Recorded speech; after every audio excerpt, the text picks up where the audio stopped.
bombardments of October and November, they were having real second thoughts.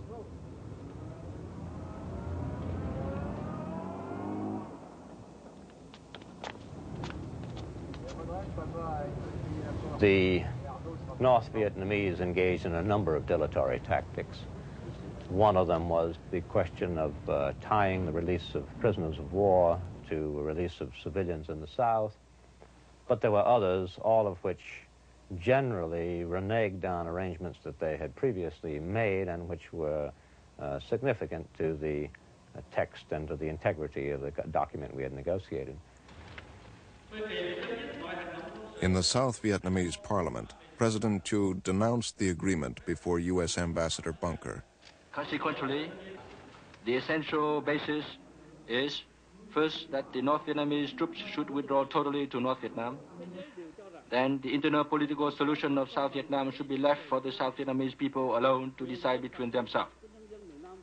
We are not continuing a war in order to give total victory to our allies. We want to give them a reasonable opportunity to participate in a political struggle. But we also will not make a settlement, which is a disguised form of victory for the other side. After October, Kissinger refused to go back to Vietnam. So he came, and we were told countless times by him, by Ambassador Bunker, that we should modify our position, we should do this, we should do that. They had obtained some changes, to please us, but they couldn't get everything we wanted. We said, well, there's still some substantial issues that are not resolved, and we're not going to decide it. And when we were threatened of brutal reaction, we said, we know what brutal reaction means. We accept them. And at that time, it was a calculated move from our part. We say, all right, if we were the U.S. Side, they have two options. Either do something drastic in South Vietnam or bomb the North. In Paris, Kissinger's talks with North Vietnam seemed to be collapsing. We told them several times, we warned them that our president would resume bombing of the North. They seemed not to believe the nature of this threat. They seemed to believe that the president would be inhibited from the bombing because the electoral trend in the United States had brought in a Congress that was going to oppose bombing, and because the general attitude as demonstrated in public opinion polls in the United States was opposed to resumption of the bombing. North Vietnam's leaders made ready for the anticipated attack. Hanoi's population, swollen with refugees from other bombed towns, had to be evacuated. By December 16th, 1/3 of the estimated population, 500,000 people, had left.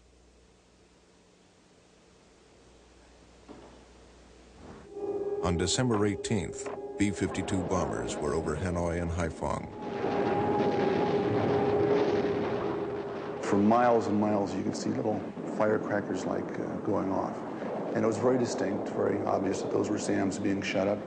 And as you got closer, they just started going up around you. And at first, you were very afraid because you wanted to move away from everyone you saw. But after you calmed down and realized, sure, there's a SAM and it's going up, but it's going off there, and you kind of ignored it. It took a little while to get used to that. We heard the bombs start hitting, and we thought, this is the first time they bombed north in a long time. The fighters hadn't even been up for some reason. Well, then when we heard the bombs start landing a half a mile short of the prison and walk right by us in a string, we knew it had to be bombers because fighters don't carry that many bombs. And the jubilation was unbelievable. Guys jumping up and down and clapping each other on the back, people hollering and shouting, and the Vietnamese guard excited and poking his gun in the door and telling us to get under our bunks.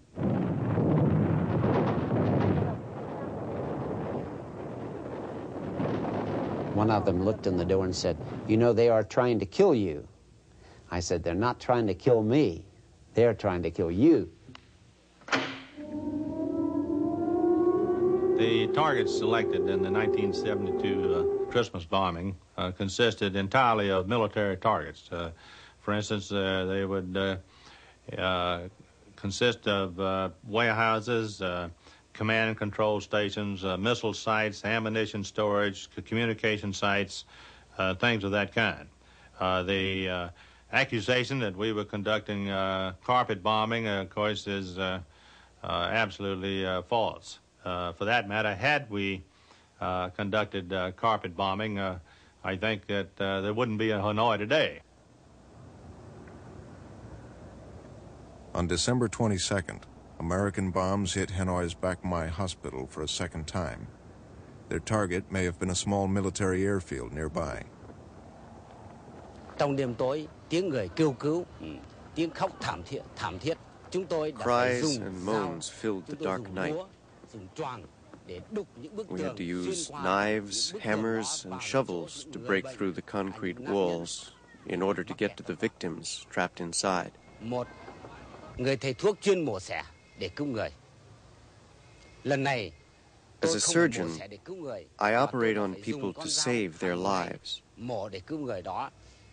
Tháo được Now từng I was phần using thi my thể surgical của những knife người đã bị not kẹt to ở save trong hầm people, để đem ra khỏi but to hầm, cut apart đồng the thời lấy corpses in người the bomb shelter để đi vào so we sâu could rescue phía those trong still alive. để đưa những cái người sống sót đi ra ngoài. The president ordered a one-day bombing halt for Christmas Day. On December 26th, the B-52s resumed their missions.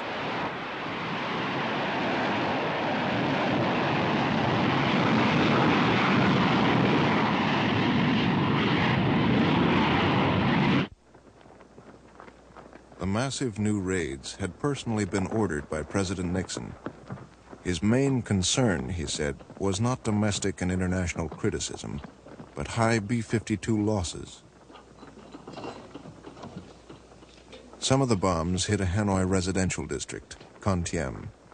The North Vietnamese believed that the raids were a deliberate act of terror. The shelter collapsed on me. The next morning I was taken to the hospital. Only later on did I learn that 5 members of my family had been killed. My mother, my sister and her husband, my older brother, my younger brother.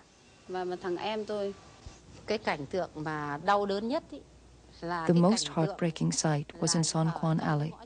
A whole family of 7, husband and wife and 5 children had been killed. The oldest child was 20, the youngest 2. The whole family was wiped out. It was extremely painful to see. The site of their house is still an empty lot. What an outrage. A family of 7 completely wiped out.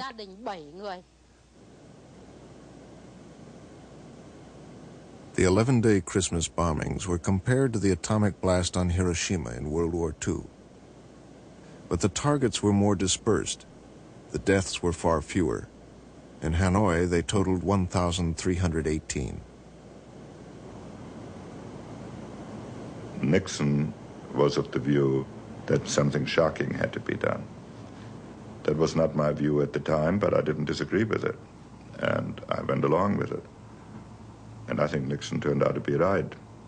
After the Christmas bombing, the first day that Le Duc and Kissinger had the meet in Paris, after shaking hands, Kissinger had told Le Duc that I am very sorry, I could not prevent the decision of President of bombing up to North Vietnam in Christmas Day.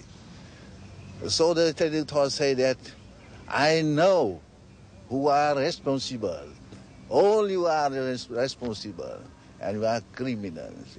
Publicly, he refused to shake hands with me, and in all the pictures that were taken, he never appeared with me. But inside the negotiating room, he moved at tremendous speed, and with as much human warmth as he was capable of generating towards a representative of the capitalist system.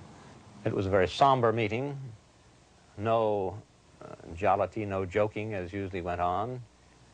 And whenever points were pressed and we seemed to be at a point of suggesting that our patience was running thin, they either made a concession there or moved rapidly on to something else and set that aside. On January 11th, Kissinger cabled Nixon that the agreement was ready. The terms were almost identical to those laid down in October. Le Duc Tho and the North Vietnamese were prepared to sign. The agreement affirmed that South Vietnam was one country with two governments. There were to be moves toward reconciliation. Prisoners of war would be released. American troops would leave. Northern forces could remain in the South.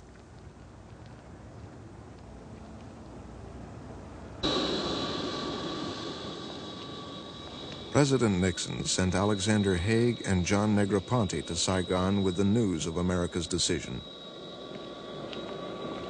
We made it quite clear that this time we really planned to go through with signing the agreement, whether they intended to join us or not.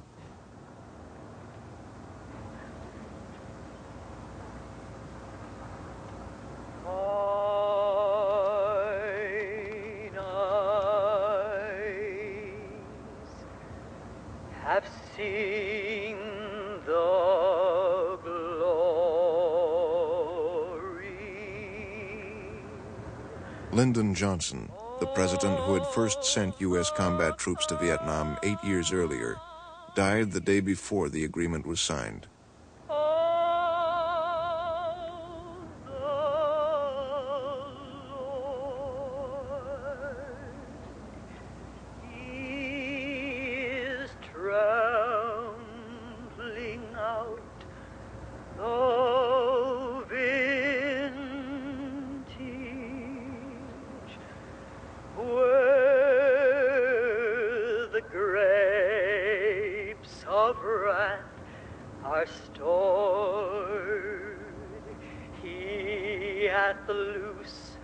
The faithful lightning of his terrible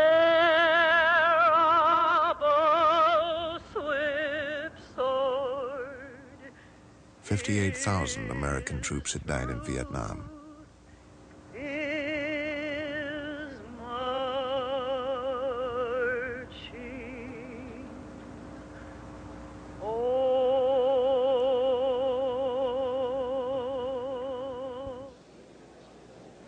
On January 27, 1973, all parties signed the peace agreement.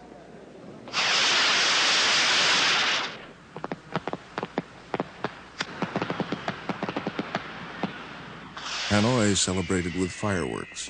It was also Tet, the Vietnamese New Year.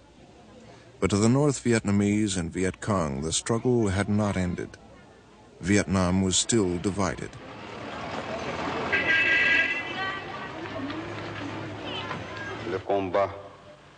The war we have fought for so many years continues. It is the same war for peace, and at the same time for independence, freedom, and the peaceful unification of our native land.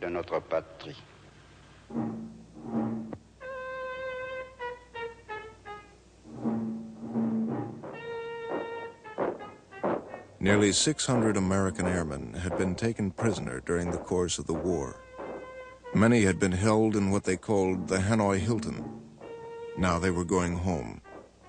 The Vietnamese photographed their departure. They called the film Goodbye, Uninvited Guests.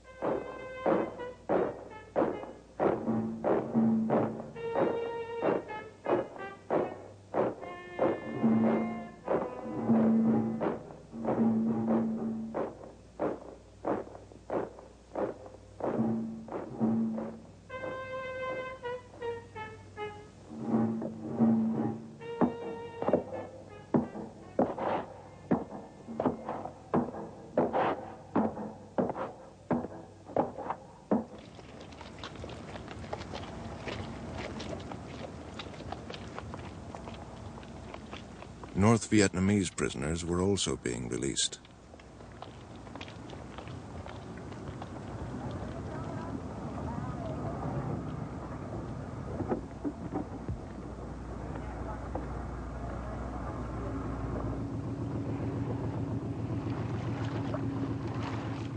As they crossed the river that divided Vietnam, they discarded the clothing issued to them by the South Vietnamese government they had fought, a government whose future was still in doubt.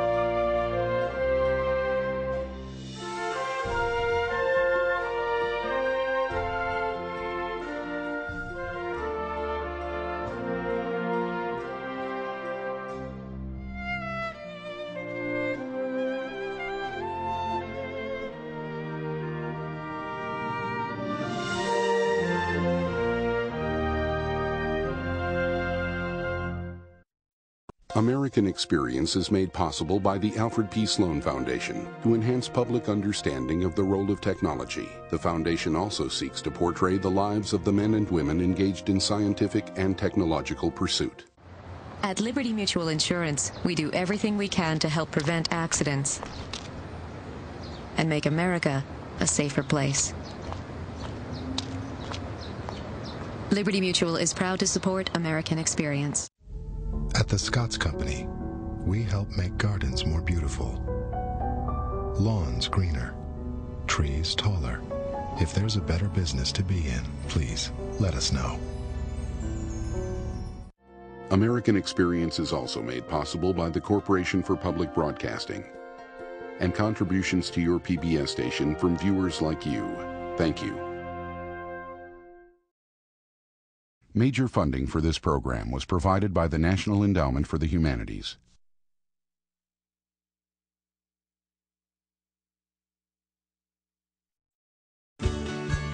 We are PBS.